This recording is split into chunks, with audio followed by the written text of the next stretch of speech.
Amen, Boda. Amen, famille de Christ. Ma question se trouve dans le livre de la Genèse, chapitre 1er, à partir du premier verset au verset 2. Amen. Amen. La question du frère se trouve dans le livre de Genèse, chapitre 1er, du premier verset au deuxième verset. Si nous sommes à la page, nous lisons les Écritures saintes au nom du Seigneur Jésus-Christ de Nazareth. Amen. Au commencement, Dieu créa les cieux et la terre. La terre était informe et vide. Il y avait des ténèbres à la surface de l'abîme. Et l'Esprit de Dieu se mouvait au-dessus des eaux. Question. Ma question est celle-ci. Comment Dieu étant omnipotent, que son esprit se mette à mouvoir à la surface des eaux et dans le noir? Amen. C'est noté. Amen. Amen dans le nom de Christ. Ma question est tirée du livre de l'Apocalypse, au chapitre 10, du verset 8 à 10. Amen. La question de la sœur se trouve dans le livre d'Apocalypse, 10e chapitre, verset combien? Du verset 8 à 10. Du 8e au 10e verset. Ainsi libéré au nom du Seigneur Jésus-Christ de Nazareth. Et la voix que j'avais entendue du ciel me parla de nouveau et dit: va, prends le petit livre ouvert dans la main de l'ange qui se tient debout sur la mer et sur la terre. Et j'allai vers l'ange et en lui disant de me donner le petit livre, et il me dit: prends-le et avale-le, il sera amer à tes entrailles, mais dans ta bouche, il sera doux comme du miel. Dis jusqu'à qui ça? Oui. J'ai pris le petit livre de la main de l'ange et je l'avalai. Il fut dans ma bouche doux comme du miel, mais quand je l'eus avalé, mes entrailles furent remplies d'amertume. Question. Ma question est la suivante. Qu'est-ce qu'il y avait dans ce livre qui était doux comme du miel en sa bouche et qui pouvait donner de l'amertume en ses entrailles? Amen. C'est noté.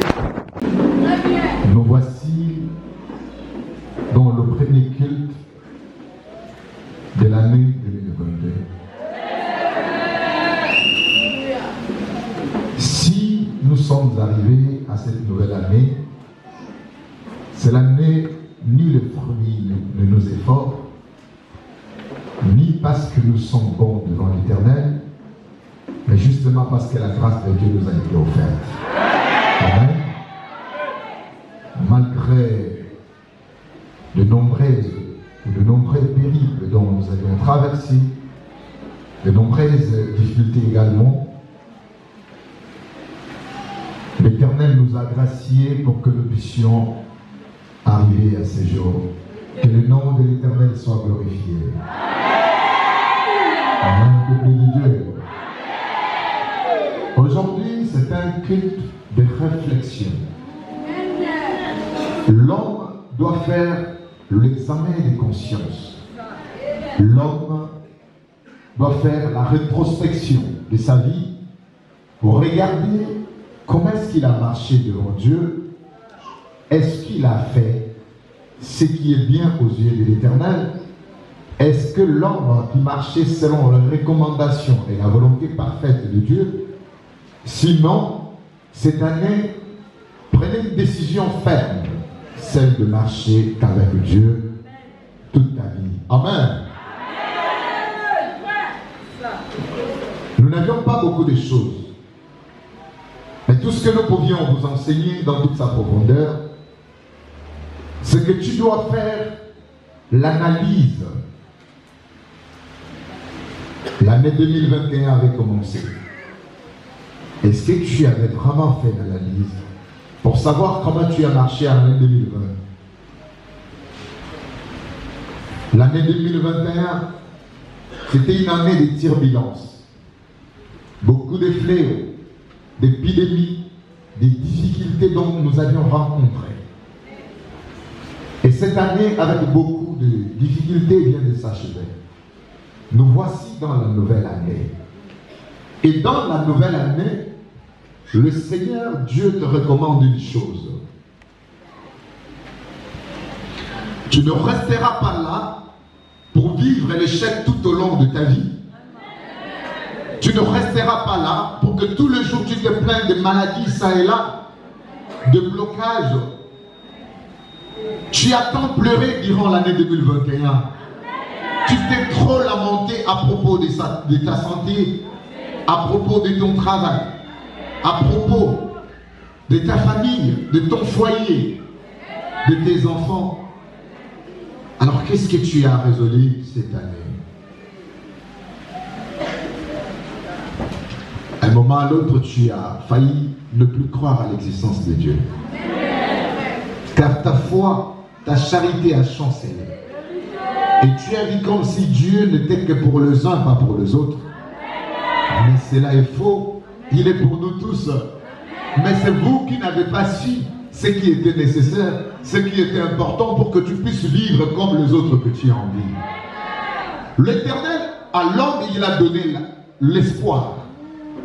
Mais le diable veut dire t'enlever l'espoir pour te remplacer l'envie.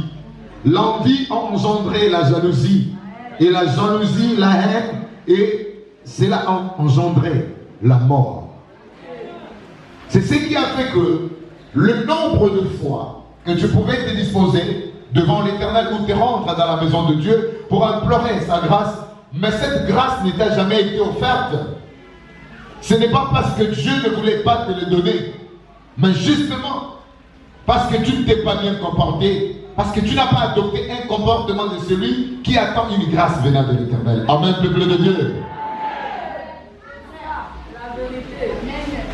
Il était un jour un enfant orphelin de père et de mère. Les deux familles, après la mort de ses parents, l'ont mis dehors. Il ne savait comment vivre. Il s'est lancé au vol. Il volait pour survivre. Il volait à manger. Il volait les téléphones pour vendre et pour survivre. Un jour, il est tombé dans la poche de quelqu'un qui l'a attrapé, qui l'a conduit au commissariat et là-bas on l'a déféré au tribunal. Arrivé au tribunal, ce jeune homme trouva un homme qui était devant habillé en toge. Lorsque le procès a démarré, c'est cet homme qui a défendu le cas de ce jeune homme. Cet homme a défendu son cas. Et à la suite, le jeune homme est acquitté. Mais il s'est rapproché de cet avocat pour lui demander: qui es-tu? D'où viens-tu? Qui t'a envoyé? Est-ce que tu me connais? Et cet avocat lui dit: je ne te connais pas. Ne cherchez pas à savoir d'où je viens ou qui je suis. Mais tout ce que tu dois chercher à savoir, ou tout ce que je dois te dire, c'est que ne reviens plus jamais ici. Amen. La prochaine fois que tu reviendras ici, tu ne me trouveras plus. Alors, tu iras en prison. Si je n'étais pas là, tu serais allé en prison. Amen. Il est parti, il était tout inquiet, car il voulait à tout prix savoir qui est celui-là qui a joué d'avocat pour lui, sans le payer, sans l'appeler et sans lui-même l'interpeller. Alors le jeune homme est parti. Il a décidé de ne plus voler. Mais malheureusement, il n'avait personne pour le soutenir. Il a essayé de se tenir, de se maîtriser, mais il ne pouvait pas toujours. Au finish, il a tenté encore de voler, car il se disait pour une fois. Et lorsqu'il met la main, on l'arrête. Conduit à la brigade le défère. Au tribunal, lorsqu'il arriva, il avait l'espoir de venir trouver cet homme qui auparavant avait défendu sa cause. Mais malheureusement, lorsqu'il arriva, il regarda en face de lui. Cet homme n'était plus cette fois-ci avocat, mais juge. C'est lui qui avait ce dossier entre ses mains. Et il devrait rendre la justice dans toute justice. Amen. Et quand il a regardé ce jeune homme, il l'a posé la question, c'est encore toi. Qu'est-ce que je t'avais dit? Il dit, je n'avais pas autre chose à faire. Sinon je mourrais. Et puisque tu ne m'as pas écouté, alors je vais rendre à la justice. Et le jeune homme est allé en prison pour cette fois-ci. Amen. Amen. Qui est cet homme? Le Seigneur Jésus-Christ de Nazareth, qui à la fois a joué le rôle d'avocat pour toi. Lorsque tu as péché par inadvertance, parce que tu ne savais où aller, tu ne savais sur qui tourner, l'Éternel t'a accordé une mesure de grâce, car Christ a intercédé pour toi. Le péché se sont multipliés dans le monde. L'Éternel a décidé de punir l'homme et de le mettre dans la prison. Christ, le médiateur de la nouvelle alliance, a intercédé pour toi. Et tu as été acquitté. Il t'a accordé une nouvelle grâce. Et cette nouvelle grâce, il ne te reste qu'une seule. En te disant, va et ne pêche. Une femme adultéraire. Une femme qu'on attrape au lit d'adultère. La loi de Moïse disait qu'on devrait lapider cette femme jusqu'à la mort. Mais puisque c'était au temps de Christ, on l'amena vers Jésus en lui disant, Maître, voyez cette femme, on l'a attrapée au lit d'adultère. Et la loi de Moïse nous dit, ils ont rappelé à Jésus ce que la loi disait. Puisqu'ils savaient que Moïse venait de Dieu, il a amené la loi, le précepte, les ordonnances, le commandement. C'était au vu du comportement que les enfants d'Israël affichaient. Alors, Maître, à ton avis, qu'est-ce que tu nous dis? Chacun avait apprêté un caillou et une pierre pour lapider cette femme jusqu'à la mort. Mais Jésus baissa la tête au sol. Écoutez bien, il écrivant, qu'est-ce qu'il avait écrit? Il baissa la tête au sol, il écrivant. En écrivant, lorsqu'il souleva la tête, pendant qu'il écrivait d'abord, voici ce que Jésus disait. Celui qui reconnaît de ne pas avoir péché, jette le premier la pierre. C'est-à-dire que celui qui se reconnaît qu'il n'a pas de péché, il n'a qu'à être le premier à jeter la pierre sur cette femme pour la lapider. Et chacun s'est remis en cause en entrant en lui, en faisant l'examen de conscience. Il a péché sans qu'il ne soit perçu, sans qu'on le percevoie. Alors, mais Dieu l'avait dit lorsqu'il a péché. Il a fait un pas en arrière, il a jeté la pierre et il est parti. Chacun s'est reproché. Alors Jésus souleva la tête et regardant, la femme était seule. Voici ce que Jésus dit. Je ne te condamne pas, femme, mais va, ne le reprends. C'est-à-dire qu'il a été un intercesseur pour toi. Lorsque la colère de l'Éternel s'enflammant, Dieu n'avait plus vu l'importance de l'homme sur la terre. L'Éternel Dieu se repentit d'avoir fait l'homme. À cause de multitudes de péchés qu'accumulait l'homme tout le jour de sa vie. Alors la décision ferme a été prise. Mais Christ, se présentant devant Père, il a intercédé pour nous. Quand est-ce qu'il a intercédé pour nous? C'est là c'est fini le cas. Comme au temps où un homme avait ses plantations de vignes, il a placé le vigneron pour surveiller la vigne. Et là-dedans, il a planté le figuier. La première année qu'il est passé pour récolter les fruits, il n'en trouva pas. La deuxième année, il n'en trouva pas non plus. Et la troisième année, il s'est mis en colère. Car il s'est dit, coupez cet arbre, jetez-le au feu. Pourquoi occupe-t-il la terre inutilement? C'était ça le problème. Puisque ça fait 3 ans que je suis passé pour accueillir le fruit, mais malheureusement je n'en trouve pas. Alors cet arbre, pour moi, il occupe la terre inutilement. Il est improductif. Pourquoi le garder? Nous n'avions même pas besoin de son ombre. Coupez-les et jetez au feu. Mais les vignerons intercédant pour cet arbre en disant, Maître, nous ne contestons pas ce que tu nous dis, mais tout ce que nous pouvions te demander, c'est que tu peux nous accorder un an de plus. Nous creuserions tout autour de l'arbre, nous mettrons 10 filets. Et après quoi, nous verrons ce que ça va donner. Si cette année ça ne produit pas, alors nous couperons et nous jetterons dans le... Les vignerons, ce sont les serviteurs de Dieu. Le propriétaire de la vie de ce Dieu. Et c'est toi l'arbre que Dieu a planté dans sa maison, dans sa vie. Qui est l'Église? Mais lorsque l'Éternel vient, à tout moment qu'il vient dans ta vie, il ne trouve pas de fruit digne de repentance. Alors l'Éternel ne voit pas ton importance devant lui ou dans sa maison. Et qu'est-ce qu'il a fait? Il a décidé de couper cet arbre, de le retrancher du milieu de la terre. Mais les vignerons ont intercédé. En premier, c'est Jésus. Il a intercédé pour toi. Il a envoyé ses serviteurs, ses vignerons, pour creuser tout autour de toi et mettre les filiers. T'enseigner tous les jours, afin que tu puisses donner le fruit digne de eux, notamment l'amour, la joie, la paix, la patience, la bonté, la bénignité, la fidélité, la douceur et la tendresse. Les 9 fruits de l'esprit. Pose-toi la question ce matin, j'en ai déjà combien? Depuis qu'il y a eu l'intercession et on a creusé tout autour de moi, combien de prédications dont j'ai écouté, combien des exhortations qu'ils m'ont exhorté, mais est-ce que j'ai le fruit digne de repentance? Est-ce que je me suis converti ou je suis juste convaincu de cet enseignement? Est-ce que Dieu a besoin de convaincus ou il a besoin de convertis? Amen. On nous a parlé de l'arche ici, l'architecture de l'Éternel. Nous en avions eu 4. Le jardin à Éden.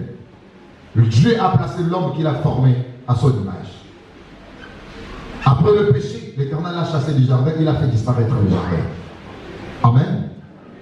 L'Éternel a chassé Adam et Ève du jardin, il a fait disparaître le jardin. Oui, le jardin a existé bel et bien. C'était à l'Orient, du côté de l'Éden à l'Orient. Puis l'Éternel plantant un jardin en Éden du côté de l'Orient. Il mit l'homme qu'il a formé à son image.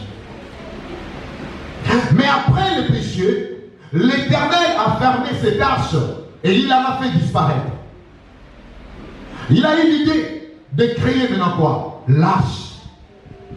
Deuxième, il a créé l'arche de Noé. Le jardin avait combien de côtés? 4. Il y avait un fleuve dans le jardin qui s'était divisé en combien de bras? 4 bras. L'arche de Noé avait combien de côtés? 4. Mais dans l'arche de Noé, tout était bien. Toute espèce qui a eu part ou qui a accédé dans cette arche, l'Éternel les a donnés comme provision, c'était de légumes et de fruits.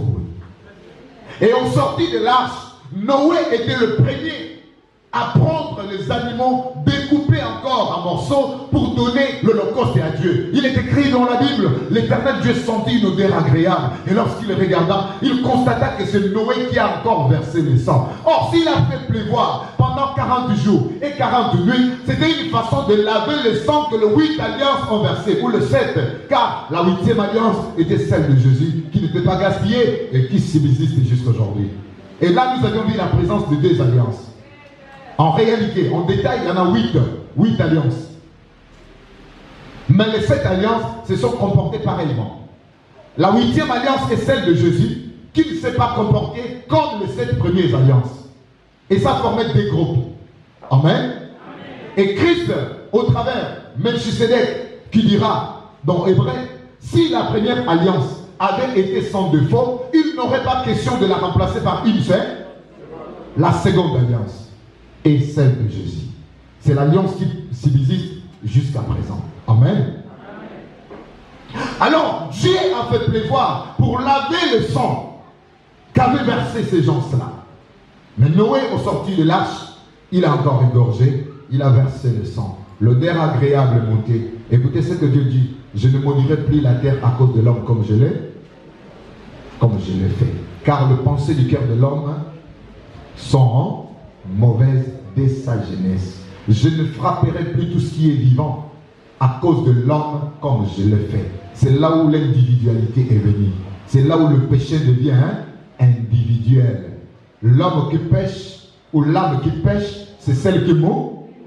Ce n'est pas à cause du péché de l'homme, mais même les animaux vont subir une sentence, un sort. L'Éternel a refusé cela.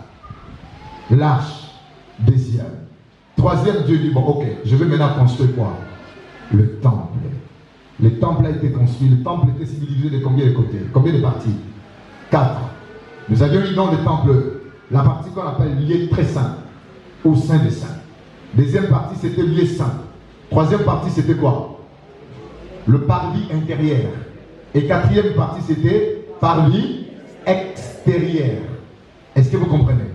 Le parvis extérieur du temple n'a rien à voir avec la divinité. Et d'ailleurs, lorsqu'on donnant un roseau semblable à une verge, à Jean, on le dit, lève-toi, mesure le temple. Mais le parvis extérieur du temple ne le mesurait, car elle a été donnée aux nations, elles fouleront au pied la ville sainte pendant combien de mois? 42 mois. Nous ne rentrerons pas là-dedans, sinon ça va nous amener loin. Parce que si on doit prendre 42 mois, on le divise fois 3, ça nous donne combien? 14. Et là, nous partons sur les générations.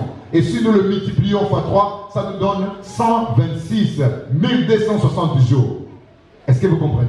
Nous ne reviendrons pas là. Nous passons. 42 mois.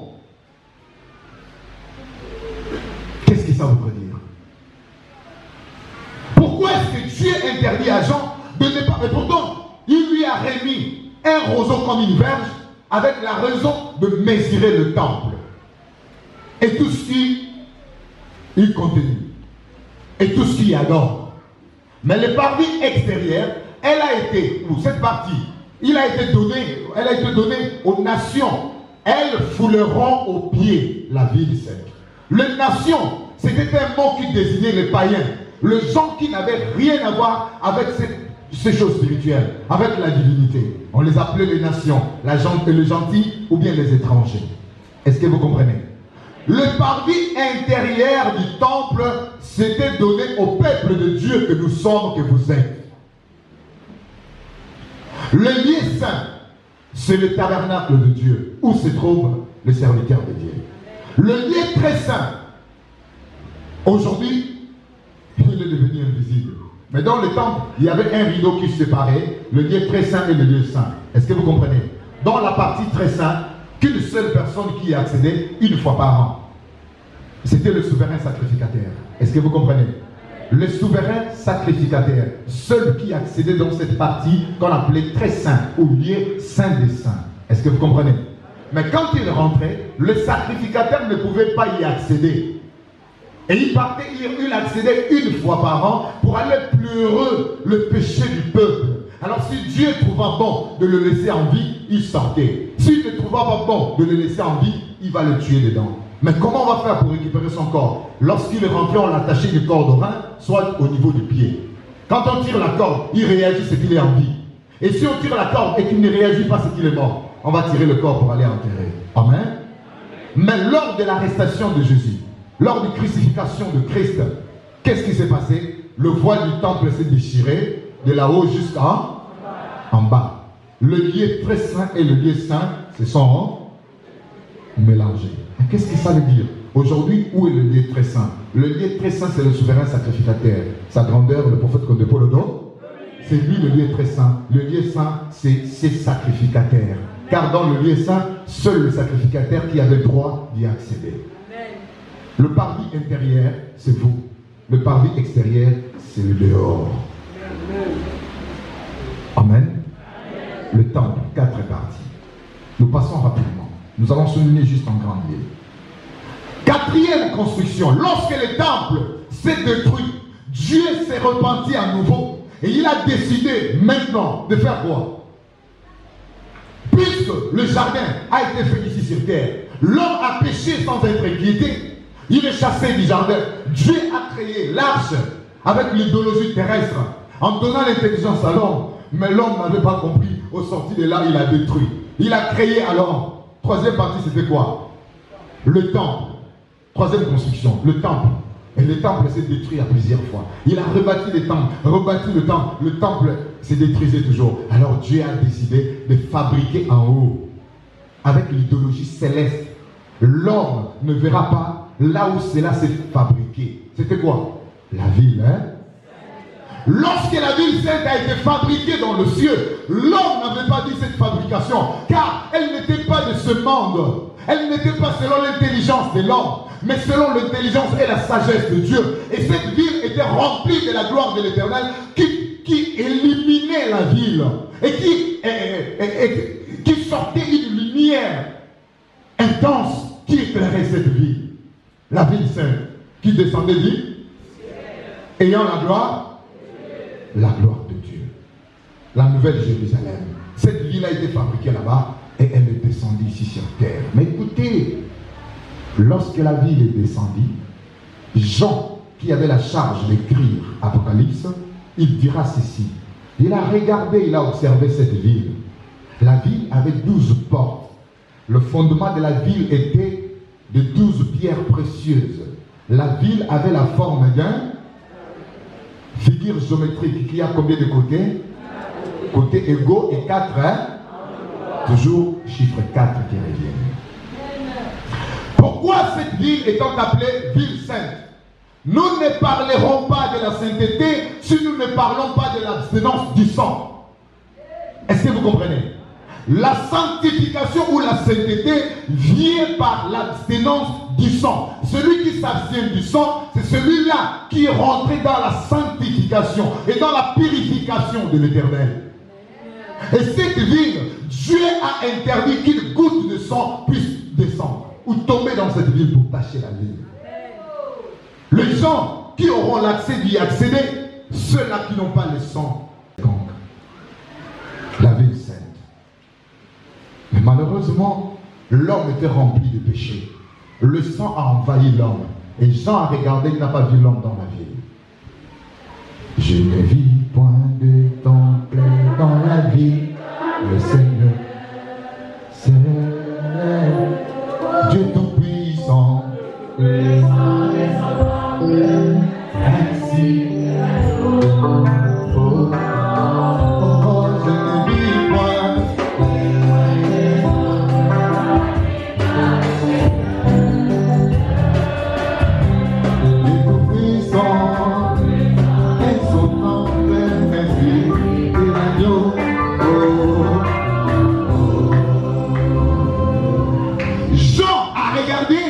Malheureusement pour lui, dans la ville, il ne vit point de temple. N'y avait qu'un seul temple. Lequel? Le temple de Dieu Tout-Puissant. Et il y avait l'agneau également, mais l'agneau n'avait que le flambeau. Écoutez bien. Je ne vis point de temple dans la ville. Nous avions, il y en a 4. Le temple de Dieu, le temple du Saint-Esprit, maison de prière et caverne de voleurs. Il y en a 4.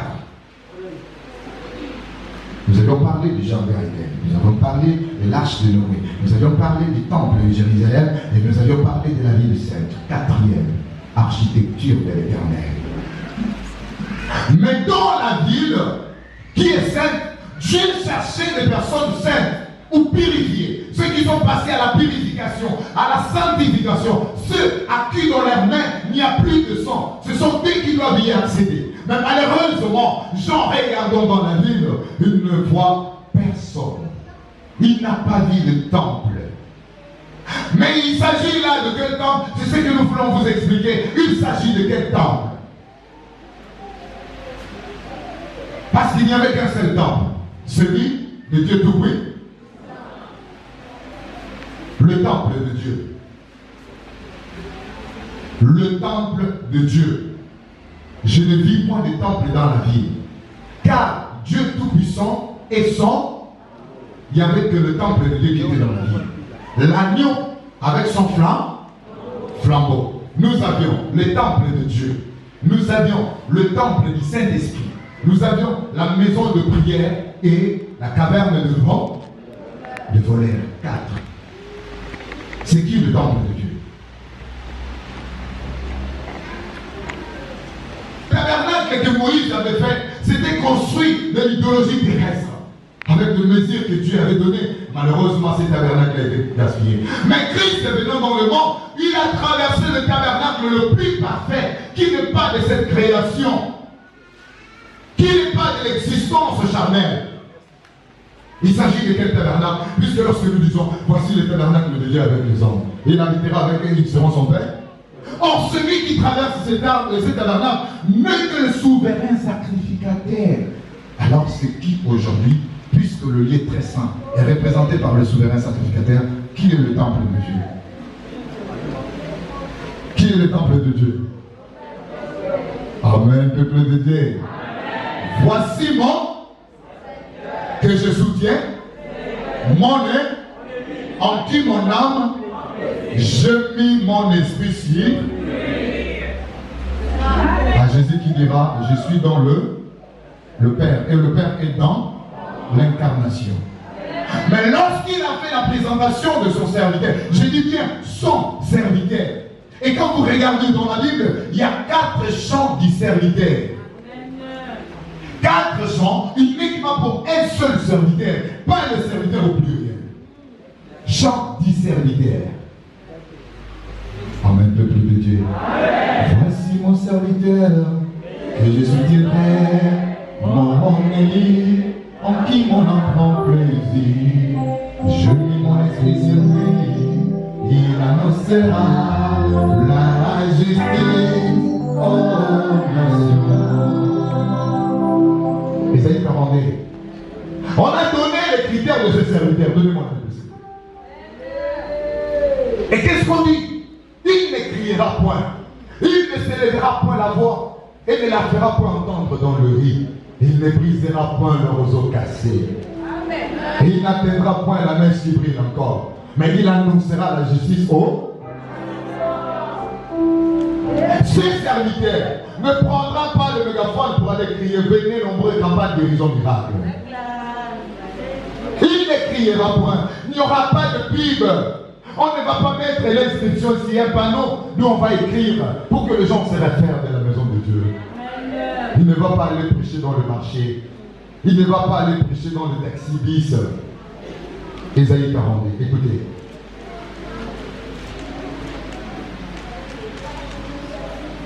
Le titre, c'est le serviteur de l'Éternel. Attention, il y a le serviteur de Dieu et le serviteur de l'Éternel. Les serviteurs de l'Éternel n'est qu'un seul. Les autres, ce sont les serviteurs de Mos. Quelle différence y a-t-il entre le serviteur de l'Éternel et le serviteur de Dieu? Qui étaient les apôtres? Les serviteurs de qui? Amen. Qui étaient les apôtres? Les serviteurs de qui? Hein? Non, vous donnez la réponse, vous hésitez en même temps. Qui étaient les apôtres? Les serviteurs de qui? Des mamans dit de Dieu. Vous avez un passage qui indique les apôtres, le serviteur de Dieu. Les apôtres du Seigneur Jésus-Christ et des mains. Pourquoi les apôtres de Jésus? Parce que Jésus était établi Dieu. Je suis dans le Père et le Père est dans moi. Moi et le Père, nous sommes un. Qui était Josué? Serviteur de qui? Josué, serviteur de Moïse. Pourquoi on n'a pas dit que Josué, serviteur de Dieu? Parce que Moïse était serviteur d'Élève. Il était établi Dieu devant Aaron et Pharaon. Dieu qui dira, je t'établis Dieu devant Pharaon. Et Aaron sera ton propre. Sera ton. Aaron était prophète de qui? Amen, peuple de Dieu. Non, on dirait que les mamans n'ont pas compris. Qui était Aaron? Prophète de qui? Dieu établit Moïse comme Dieu. C'est-à-dire qu'il lui a donné la supériorité, le pouvoir devant ceux-là qu'il dirigeait. Et lui représentait Dieu. Parce qu'il a subi l'incarnation de Dieu en lui. Dieu animé en lui. Et là établi Dieu Pharaon et Aaron étaient le prophète de Moïse. Josué était le serviteur de Moïse. Est-ce que vous comprenez? Et qui sommes-nous? Amen, peuple de Dieu. Nous servons Dieu. Nous sommes les serviteurs de Dieu. Alors, qui est ce Dieu? Celui qui a reçu en premier l'Esprit de Dieu. Voici mon serviteur que je suis. Mon âme, en qui mon âme, je dis quoi? Dieu était. Il faut que ce qu'il adore, l'adore en esprit et en. Et quand il a pris cet esprit, il a mis sur quelqu'un. Qu'est-ce qu'on appelle ça? L'incarnation. Amen, peuple de Dieu. Voici mon serviteur que je soutiendrai. Mon ami, en qui mon âme prend plaisir. Je mis mon esprit sur lui. Il annoncera la justice aux nations. 2. Il ne criera point. Il ne lèvera point la voix. Il ne la fera point entendre dans le riz. Il ne brisera point le roseau cassé. Il n'atteindra point la mèche qui brille encore. Il annoncera la justice selon la vérité. Et il ne se découragera point, ne se relâchera point, jusqu'à ce qu'il ait établi la justice sur. Et que les îles espèrent en sa loi. Ainsi parle Dieu, l'Éternel, qui a créé le ciel et qui les a déployés. Amen. Vous regardez Ésaïe 42, le titre, c'est serviteur de l'Éternel pour servir. Et c'est celui le souverain, celui qui est le temple de Dieu, qui est dans la ville. Et c'est à lui de venir nous enseigner l'abstinence du sang, afin que nous puissions accéder à cette ville, pour que, dans le dernier jour, qu'on trouve le temple dans la ville. Ne savez-vous pas que votre corps, vous avez vu, n'est-ce pas? Nous avions le temple de Dieu, hein? Le temple du Saint. Le temple de Dieu, c'est le prophète de Paul Dominique. Dieu Tout-Puissant est son temple, ainsi que l'agneau, son flambeau.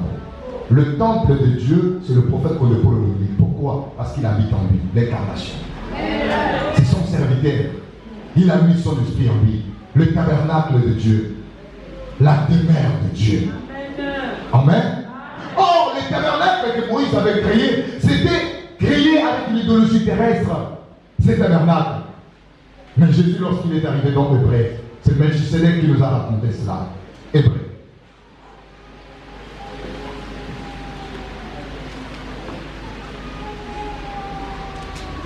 Épître aux Hébreux.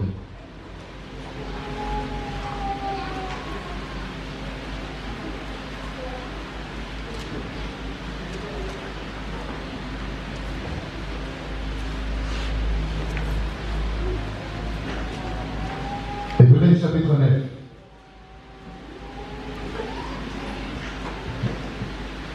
Nous allons commencer à partir du verset 1er, nous lisons jusqu'au verset 5.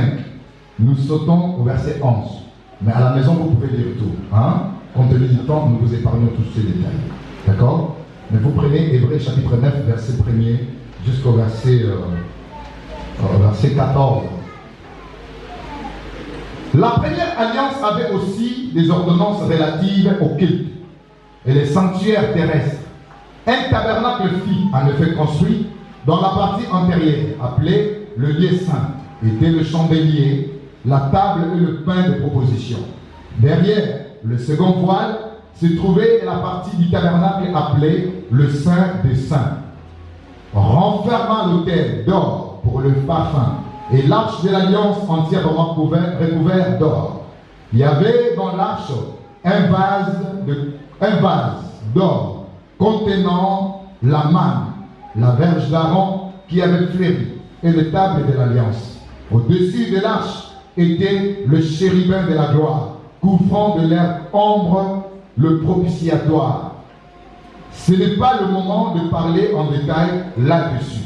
Or, ces choses étant disposées, les sacrificateurs qui font le service entrent en tout temps dans la première partie du tabernacle. Et la seconde, le souverain sacrificateur seul entre une fois par an, non sans y porter du sang qu'il offre pour lui-même et pour le péché du peuple. Le Saint-Esprit montré par là que le chemin du lieu très saint n'était pas encore ouvert. Tant que le premier tabernacle subsistait, le Saint-Esprit montrait par là que le chemin du...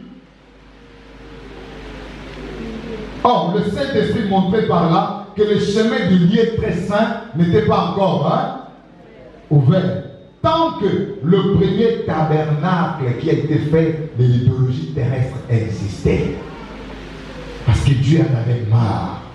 Il voulait le deuxième tabernacle. Écoutez, poursuivons la lecture rapidement. C'était une figure pour le temps actuel, où l'on présente des offrandes et des sacrifices qui ne peuvent rendre parfait sous le rapport de la conscience celui qui rend ce culte. Et qui, avec les aliments, le boisson et les diverses ablutions, étaient des ordonnances charnelles imposées seulement jusqu'à une époque de réformation. Le verset 11. Mais Christ est venu comme souverain sacrificateur de biens à venir. Il a traversé le tabernacle plus grand et plus parfait, qui n'est pas construit de main d'homme, c'est-à-dire qui n'est pas de cette création. Jésus-Christ étant venu dans le monde comme souverain sacrificateur de biens à venir. Vous comprenez? C'est le bien actuel. À l'époque, on parlait du futur. Et ce futur-là s'est réalisé aujourd'hui, ça devient le présent. C'est pourquoi Jésus a traversé un tabernacle plus grand et plus parfait, qui n'est pas de cette création, qui n'est pas construit de main d'homme. Or, le premier tabernacle qui existait, qui subsistait, c'était un tabernacle qui était construit de main d'homme. Et tant que ce tabernacle existait, le Saint-Esprit montrait par là que le chemin du lieu très saint n'était pas encore ouvert. Le chemin du lieu très saint était fermé. Aujourd'hui, il demeure toujours fermé. Amen, peuple de Dieu. On parle de Christ qui a dit, il est dit, le chemin. La vérité, quand est-ce que ce chemin était fermé? Lorsque l'homme a péché dans le jardin, qu'est-ce que Dieu avait fait? Il a fait venir quoi? Qui? Les chérubins protecteurs. Pour garder quoi? Hein? L'arbre? Non. Pour garder le chemin qui mène ou qui mène vers l'arbre de vie. Parce que l'homme a touché l'arbre de la connaissance du bien et du mal. Alors, Dieu a précipité l'homme en mettant le chérubin protecteur. Après avoir chassé l'homme, il a mis le chérubin protecteur dans le jardin pour protéger le chemin de l'arbre le chemin de l'arbre de vie. Mais ces chemins du lieu très saint étaient fermés. Qui est le lieu très saint? Christ à sa première venue et à sa seconde venue, le prophète connaît pas le nom, le lieu très saint. C'est sérieux.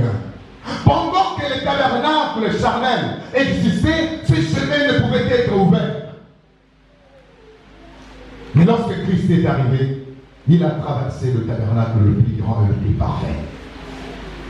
Le tabernacle le plus grand et le plus parfait est celui qui n'est pas construit du maison, qui n'est pas de cette création, mais qui est de la création divine. Et qui est construit du propre main de qui? L'Éternel Dieu n'habitera pas dans une maison construite d'humains. Il s'agit de quelle maison? Il doit habiter dans la maison qui est construite de ses propres mains, qui est l'homme. En premier, celui qui est choisi. L'homme de Dieu. L'homme est Dieu. L'incarnation, le prophète majeur, l'homme de Dieu. C'est vrai, communément, vous nous appelez tous les hommes de Dieu, mais nous ne sommes pas les hommes de Dieu. Nous sommes les serviteurs, les sacrificateurs. L'homme de Dieu, il n'y en a qu'un, le prophète qu'on est pour le devenir. Tel que Moïse était le seul. Vous comprenez? Quand on appelle l'homme de Dieu, c'est l'homme qui a suivi l'incarnation, qui a la présence de Dieu.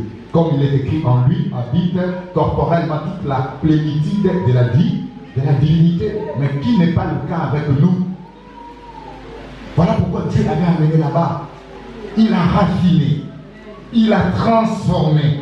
Lui, tout le bien de ce monde ne lui dit absolument Car, comme l'a dit le prédicateur, à son rang et titre, qualité, il pouvait peut-être être élevé. Quand il rentre ici, on étale le tapis rouge, n'est-ce pas? Tout le monde se lève pour acclamer, n'est-ce pas? Il n'aime même pas ça. Et quand il rentre ici, il se camoufle au milieu des gens. Vous demandez ce qui est le prophète connu. C'est qui? C'est quand il va passer ici que vous allez voir que c'est bien lui. Il est assez simple que vous le croyez. Amen. Mais c'est tabernacle qui n'est pas de cette création, qui est de la création divine, créée par Dieu. Et c'est ce tabernacle qui est le temple de Dieu qui était dans la ville sainte. Mais nous qui sommes, nous, à qui nos corps sont les temples du Saint-Esprit, dans le temple, les gens ne nous avaient pas vus. À cause de quoi? Le sang. Dans la ville sainte plutôt. Car cette ville n'aime pas le sang. Elle est sainte. On ne parlera pas de la sainteté avec le sang. Est-ce que vous comprenez? Et nous avions en troisième position quoi? La maison de prière, c'est quoi? Le corps de Christ, qui est l'Église. Est-ce que vous comprenez?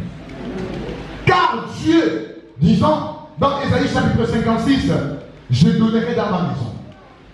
Donnez-moi une Bible, s'il vous plaît. Ésaïe 56. Papa, avant de rentrer dans une église, demandez si l'église la porte de Dieu. Voici pourquoi nous nous sommes trompés de l'adresse, de l'endroit. Lorsque nous avions entendu tout le monde crier Dieu, nous avions dit qu'il y a la présence de Dieu.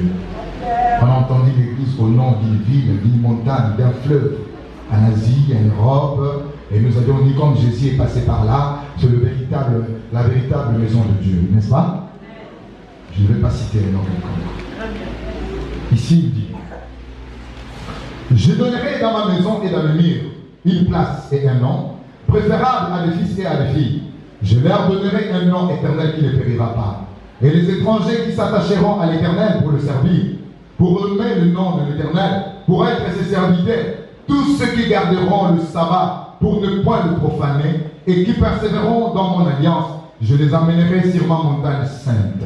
Écoutez, j'aime revenir sur cette partie. Il dira ceci. Et les étrangers qui s'attacheront à l'Éternel pour le servir. Nous avions auparavant été étrangers, n'est-ce pas? Gens qui n'appartenaient pas à cette maison, n'est-ce pas? Mais le fait de s'attacher à Dieu pour le servir, dorénavant nous appartenons à cette maison, n'est-ce pas? Voici ce que Dieu a dit pour eux. Et les étrangers qui s'attacheront à l'Éternel pour le servir, pour aimer les noms de Dieu. Vous avez aimé ces noms. Voici pourquoi le pouvoir vous a été donné de devenir enfant de, comme Jean l'a dit, à tous ceux qui l'ont reçu et à ceux qui croient à, elle a donné le pouvoir de devenir quoi? Lequel sont nés. Pour aimer le nom de l'Éternel, pour être ses serviteurs, tous ceux qui garderont le sabbat pour ne point le profaner, et qui persévéreront dans mon alliance, je les amènerai sur ma montagne sainte, et je les réjouirai dans ma maison de prière. Leurs holocaustes et leurs sacrifices seront agréés sur mon autel, car ma maison sera appelée une maison de prière pour tout le peuple. Car ma maison sera appelée pour tout le peuple. La maison de prière, c'est l'église pour tous les peuples. Et voilà pourquoi, pas pour les nations, mais pour tout le peuple. Raison pour laquelle dans cette maison, lorsque vous rentrerez, vous allez célébrer ce qu'on appelle le vrai culte. Ésaïe 66. Lisez le titre, le vrai culte. Quand on parle du vrai, c'est qu'il y a aussi le faux. Et dans le vrai culte, comment comprendrez-vous ou comment comprendrons-nous que ceci est le vrai culte? Lorsque vous trouverez la liturgie que Dieu a prescrite dans la Bible. Vous trouverez là-dedans, dans ces cultes, nous chanterons les 4 hymnes de l'Éternel. Vous trouverez dans ces cultes une prière spécifique, une prière uniquement au peuple de, intitulée Prière du peuple de, Ésaïe 63. Lisez le titre, la prière du peuple de Dieu. Et cette prière, vous la trouverez nulle part à. Et si vous ne trouvez pas ça dans un endroit, vous n'écoutez pas le cantique nouveau qui est l'hymne de l'Éternel. Car il nous a dit donc, au travers Paul, entretenez-vous par des psaumes, par des hymnes, en chantant les cantiques de l'Éternel et ses louanges. Il y a des hymnes, 4 hymnes de l'Éternel. le cantique nouveau, la ville sainte, Ésaïe 49 et la 7e main, les 4 hymnes. Vous ne trouverez pas ça nulle part. Cantique nouveau, tous nous sommes debout. Quand l'hymne national se chante, à l'époque, je me rappelle quand on était à l'école, même les gens qui partaient au travail devraient s'arrêter. Quand l'hymne national retentit, tout le monde doit être comment? Debout. Même les véhicules stationnent. L'hymne de l'Éternel sur le cantique nouveau. Voilà pourquoi quand vous arrivez, dès que le cantique nouveau commence, vous êtes dehors là-bas, debout. N'est-ce pas? Personne ne peut plus bouger, faire le mouvement de va-et-vient. Et dans le vrai culte, vous trouverez la prière du peuple de Dieu. Prière du peuple de Dieu. Et quand vous arrivez, prière du peuple de Dieu, première partie, c'est encore quoi la prière du peuple, première partie? C'est ce que vous avez entendu là. C'est dans ce lieu, c'est dans la maison de prière que nous allons faire cette prière du peuple. Cette prière n'est pas donnée à n'importe qui, qu'au peuple de Dieu. Amen, peuple de Dieu. La maison de prière. Mais le diable a changé la maison de prière en caverne de... C'est quoi la caverne des voleurs? Et dans la caverne, Jésus est rentré dans le temple, c'était pendant la Pâque. Lorsqu'il rentra dans le temple, il constata que les gens ont transformé la maison de prière en caverne de voleurs. Qu'est-ce qu'il faisait? Il faisait le change de monnaie. Il vendait des pigeons et de divers commerces. Est-ce que vous comprenez? Alors qu'est-ce que Jésus avait fait? Hein? Il dit, il est écrit, ma maison sera appelée une maison de prière pour tout le peuple. Mais vous en faites une caverne de voleurs. Il renversa les tables des changeurs de monnaie et leurs sièges. Il n'a pas brisé les tables. Suivez bien, c'est une figure de style. Il n'a pas brisé le table, mais il a juste renversé le table des changeurs de monnaie et le siège de vendeurs de pigeons. Nous allons couper court. L'Esprit Saint est descendu après le baptême de Jésus sous quelle forme? Colombe. Pigeon, n'est-ce pas? Les gens faisaient la vente du Saint-Esprit. Tu donnes de l'argent, on te transmet le Saint-Esprit. Tu reçois le miracle. Tu donnes de l'argent, on te consacre.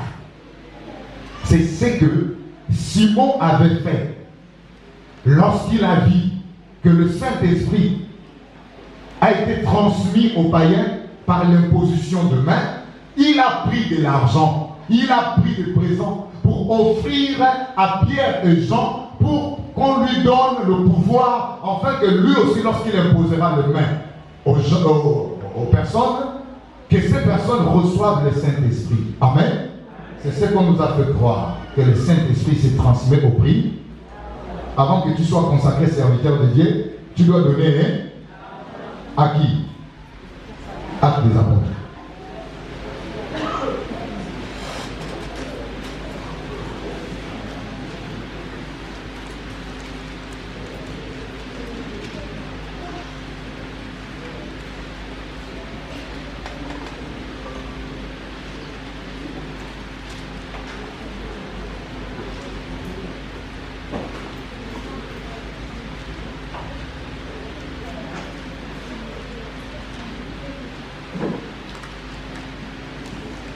Actes des apôtres, chapitre 8.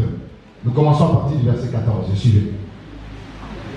Les apôtres qui étaient à Jérusalem, ayant appris que la Samarie avait reçu la parole de Dieu, y envoyèrent Pierre et Jean.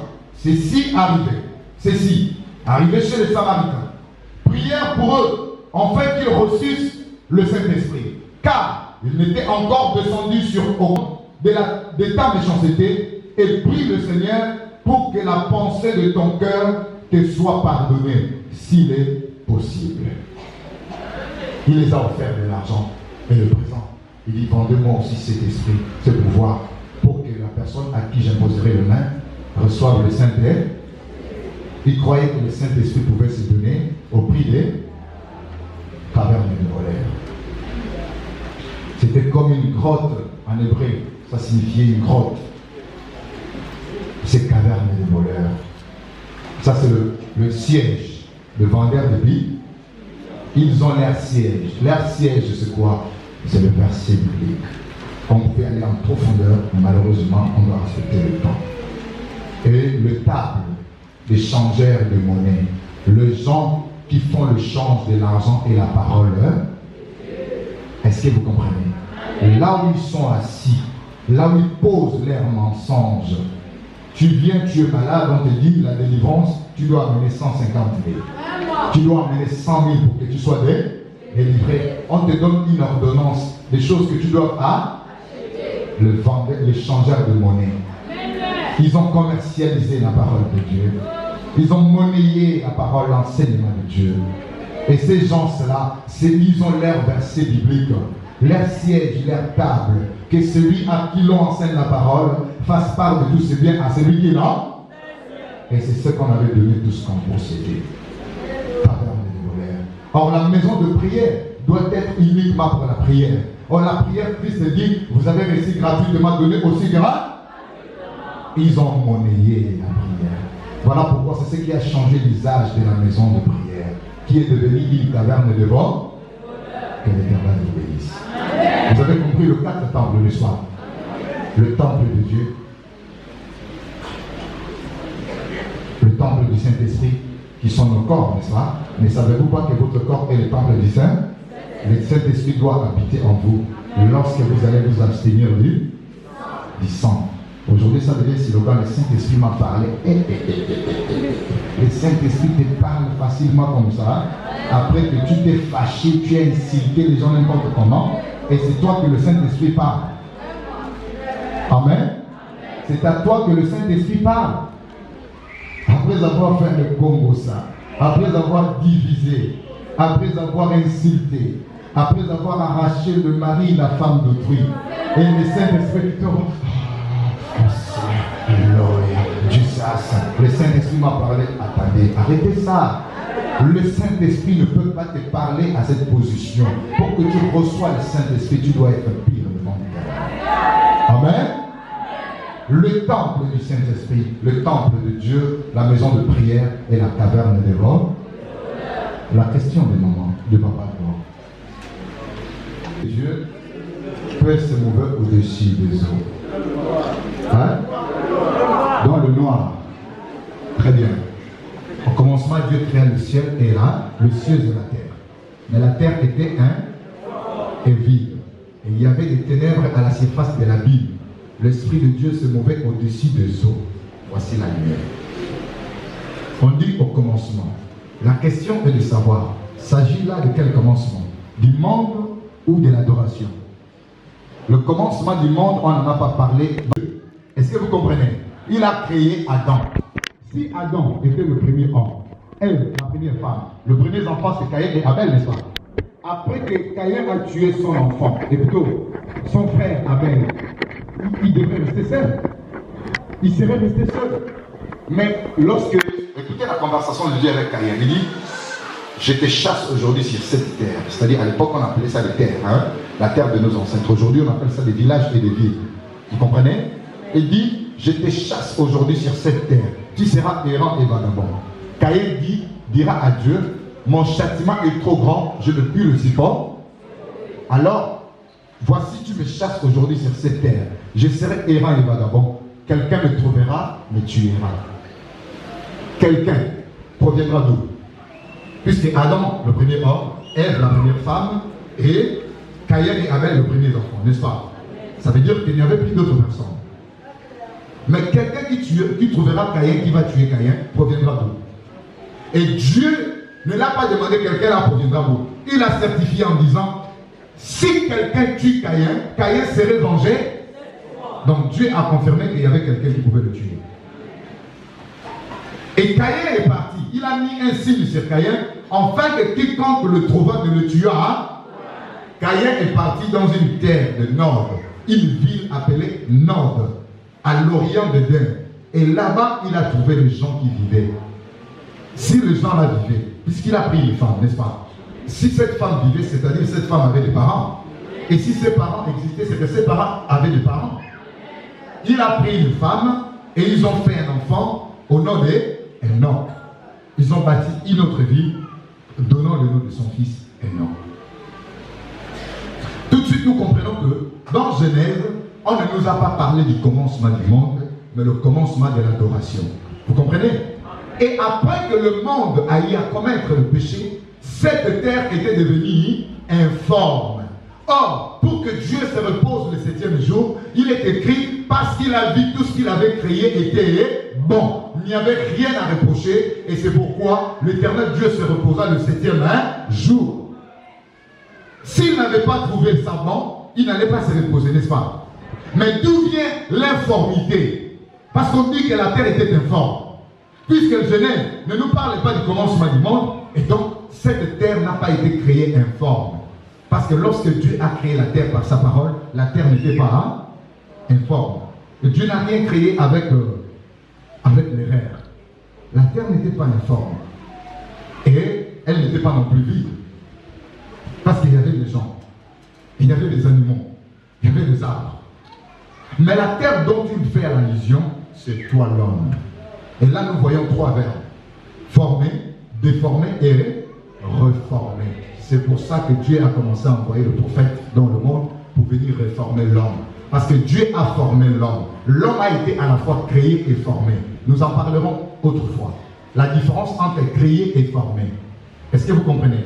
On dit Dieu créa l'homme à son et Dieu a formé de la poussière de la terre l'homme. Il a créé l'homme. En réalité, dans l'homme, c'est l'esprit a été créé, le corps a été formé. Quand le diable est venu pousser l'homme à pécher, l'homme était déformé. Alors pour que Dieu puisse reformuler l'homme ou reformer l'homme, il a fallu que le prophète vienne enseigner l'homme l'abstinence du péché pour que l'homme obtienne la rédemption. C'est ça, Christ est venu. Le prophète sont arrivés, mais aucun n'a pu sortir le gens du péché. Christ est venu, il est venu racheter l'homme du péché en payant un prix. Et c'est à 100 ans que nous avions obtenu quoi? La rédemption. Et il a promis l'arrivée du consolateur pour venir faire quoi? Nous convaincre à ce qui concerne le péché au singulier. Christ nous a convaincus du péché au pluriel, ou le péché au pluriel, mais le péché au singulier qui est le péché originel. Christ dit à ce qui concerne le péché, parce qu'il ne croit pas en moi. La justice, parce que je vais au Père et vous ne me verrez plus. Le jugement, parce que le prince de ce monde est jugé. Est-ce que vous comprenez? Lorsque l'homme est devenu informe, l'Esprit de Dieu ne pouvait plus rester en l'homme. L'Esprit de Dieu s'est retiré de l'homme.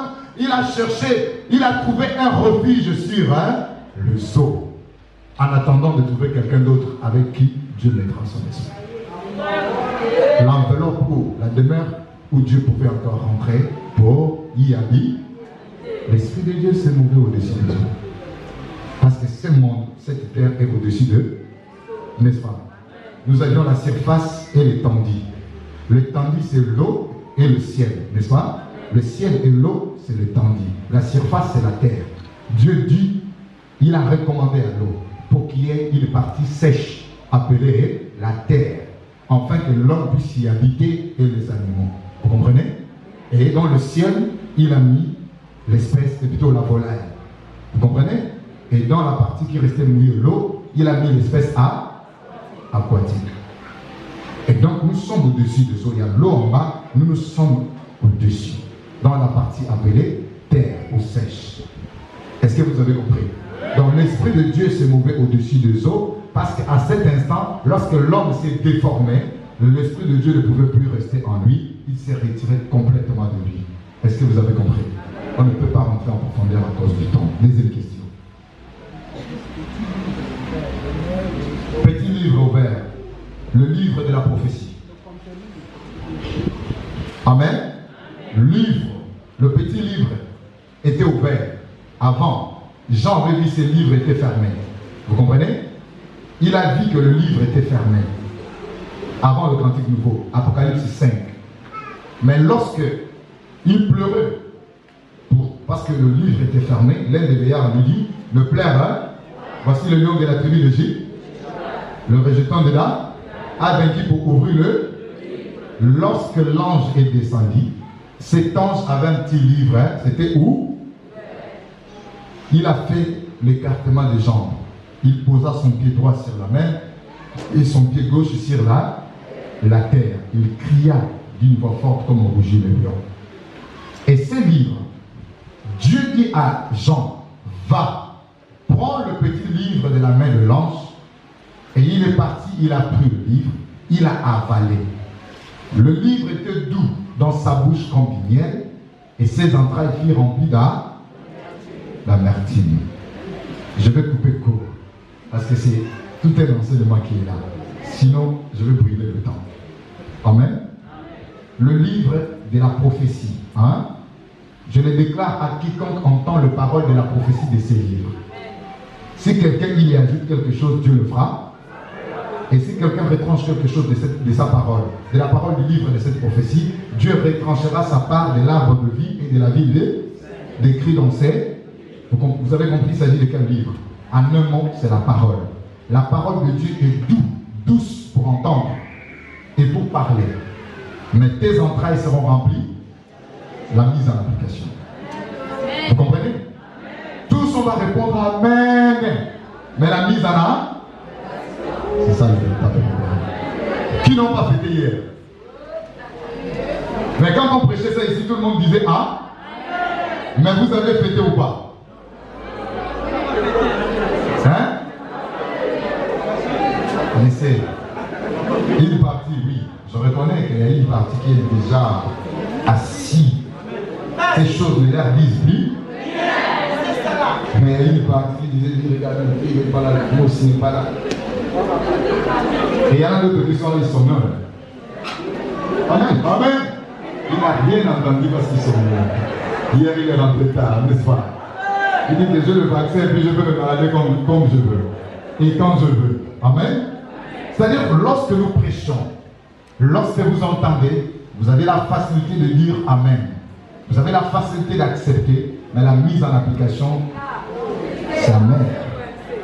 C'est le côté là. Quand nous arrivons pour mettre ça en application, pour pratiquer la parole de Dieu, c'est là où nous avions du mal. Et le jour qu'on a prêché la dîme, tout le monde a répondu Amen. Tout le monde a dit que cela était normal de respecter la dîme et les offrandes, n'est-ce pas? Mais pour faire ça, quand tu avais eu ça, je vais mettre combien? Non, je vais mettre ma dîme prochaine, hein? Les entrailles remplies d'amertume. Donc, la parole de Dieu, recevoir, c'est facile, mais appliquer, c'est ce qui est. Est-ce que vous avez compris? Ce petit livre contient cette parole, le précepte de l'Éternel, la recommandation de Dieu. Lorsque nous écoutons cela, nous tous nous sommes prêts à mettre en pratique. Nous donnons cette impression. Mais arriver maintenant pour appliquer ça, c'est là où nous avions de sérieux problèmes. Vrai ou faux? C'est ça, les entrailles remplies d'un. Voici le tabernacle de Dieu avec les hommes. Il habitera avec eux, ils seront son peuple et Dieu lui-même sera avec eux. Amen.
On n'est que des pécheurs. Et la parole de Dieu ne refuse personne. La parole de Dieu reçoit toute catégorie confondue.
Amen, tout peuple de Dieu. Nous allons rapidement lire le texte de l'enseignement de ce dimanche. C'est bel et bien le livre de Genèse, dans son 6e chapitre, le 14e verset. Nous lisons la parole de Dieu au nom du Seigneur Jésus-Christ de Nazareth. Fais-toi une arche de bois de gopher. Tu disposeras cette arche en cellules et tu l'enduiras de bois en dedans et en dehors. Amen. Amen, peuple de Dieu. Amen. Nous avons écouté l'enseignement amplifié par l'exhortation. Le résumé, c'est simple. C'est la question de la maman. Apocalypse 10. Ce petit livre qui est doux comme du miel dans la bouche, mais amer dans les entrailles. Amen. Ça veut dire, nous écoutons, c'est bien, nous sommes contents, nous disons Amen, mais lorsque c'est l'application, ça veut dire amer. Maintenant, un médicament amer, avaler, ça bouge les ventres. Et lorsqu'on s'accouche les ventres, il faut aller derrière pour dégager toute la saleté qui se trouve dans le ventre. Ça veut tout simplement dire qu'il faut s'efforcer pour mettre en pratique la parole de Dieu. Et ont perdu la vie. Nombreux à cet instant que nous parlons sont sur le lit d'hôpital, hospitalisés, médicaments à gauche, médicaments à droite, perfusion, transfusion. Les examens ne révèlent rien. Mais à vous et nous, qui avons reçu cette grâce parfaite de Dieu, malgré tout, nous sommes debout, nous nous sommes rendus dans sa maison pour l'adorer, pour le glorifier. Que l'Éternel vous bénisse infiniment. Amen. Cet acte que nous venons de faire est un acte louable auprès de l'Éternel. C'est ce qui avait fait que Dieu puisse remarquer Job. Lisez ça dans Job chapitre 1, le verset 10, le verset 5 au 10.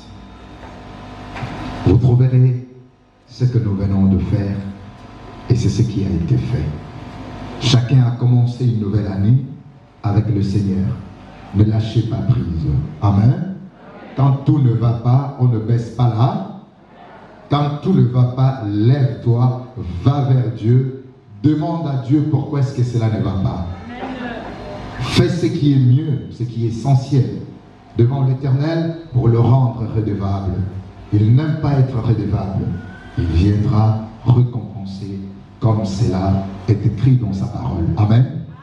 Que l'Éternel bénisse tout le monde et que sorti d'ici, voici pourquoi nous ne voulons pas vous traîner ici. Faites ce que nous vous avions dit. C'est la recommandation de Dieu. Allez-y dans vos maisons. Faites asseoir vos familles. Faites asseoir votre femme, vos enfants. Faites asseoir votre mari, vos enfants. Faites le bilan de tout ce que vous avez eu comme différent, de tout ce que vous avez eu comme problème, de tout ce que vous avez eu comme souci dans le passé. Et l'année s'est achevée. Est-ce que désirez-vous continuer, rentrer dans cette nouvelle année avec la même chose? Aujourd'hui, nous avions posé un acte louable devant Dieu. Cela peut nous permettre de repartir sur de nouvelles bases. Amen.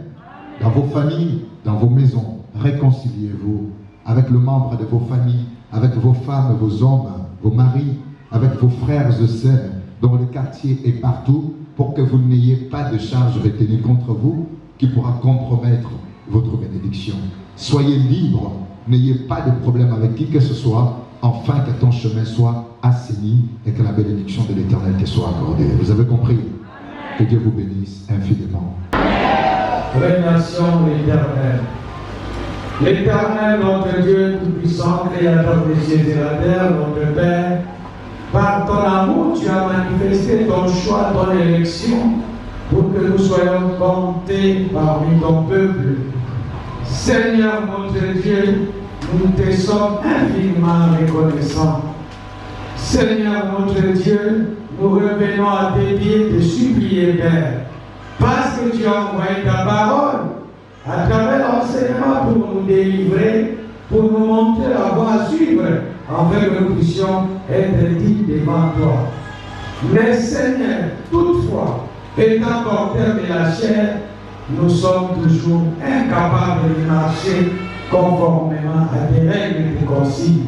C'est pourquoi, Père, nous revenons auprès de toi te supplier, Père, de tendre ta main pour nous donner la force et la capacité de marcher selon tes ordonnances et tes orientations pour que nous te soyons favorables.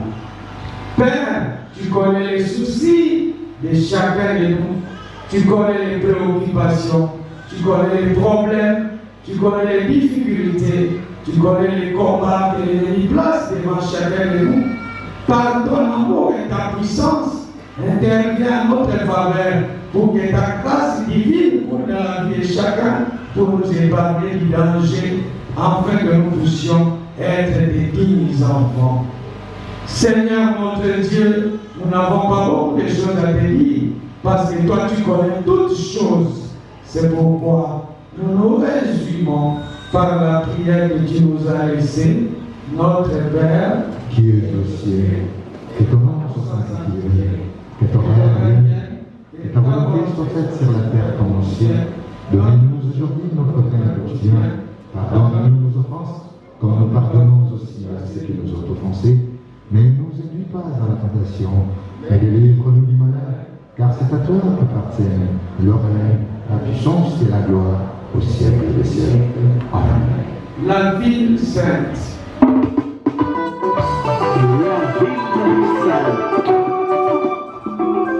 Apocalypse 21, 23. Page 110, 102e cantique. Amen. La ville sainte.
gloire de Dieu.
Celui qui attend ces choses dit, je viens bientôt.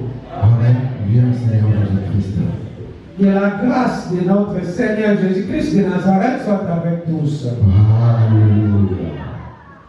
Alléluia.